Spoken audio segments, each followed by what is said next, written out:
Welcome. This question says a transformer has 24 turns on its primary coil and 36 turns on its secondary coil. A 6-volt RMS AC signal is applied across its primary coil. What RMS potential difference is generated across its secondary coil? So a transformer is basically, in its simplest form, it's basically a yoke of metal. It's basically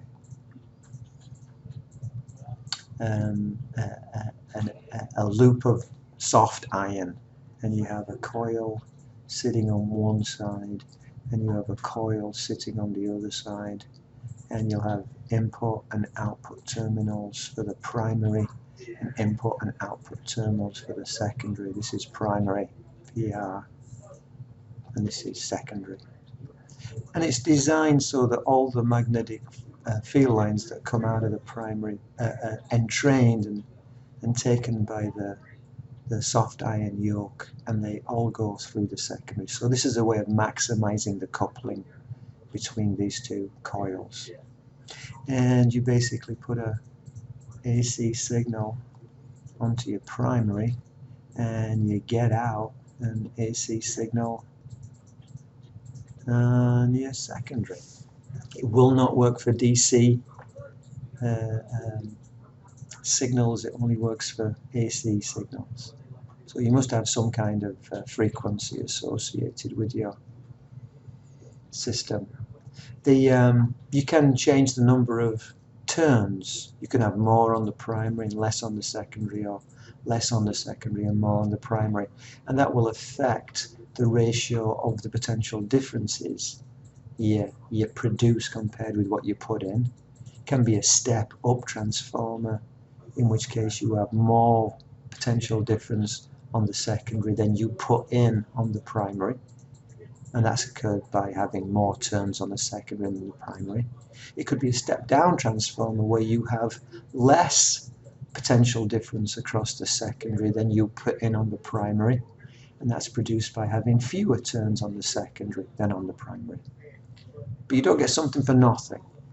If you have a higher voltage on the secondary than you put into the system in the primary, you will have a lower current on the secondary than you put into the primary, because the power is constant. So the power in the primary is equal to the power in the secondary, which means V primary, I primary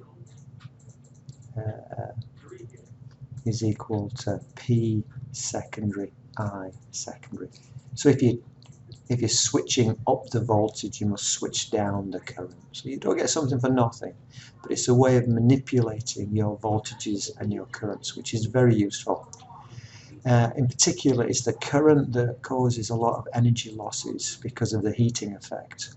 So if I wish to send energy a long way across the countryside, what I can do is use a step-up transformer to change my energy into a high voltage, low current signal.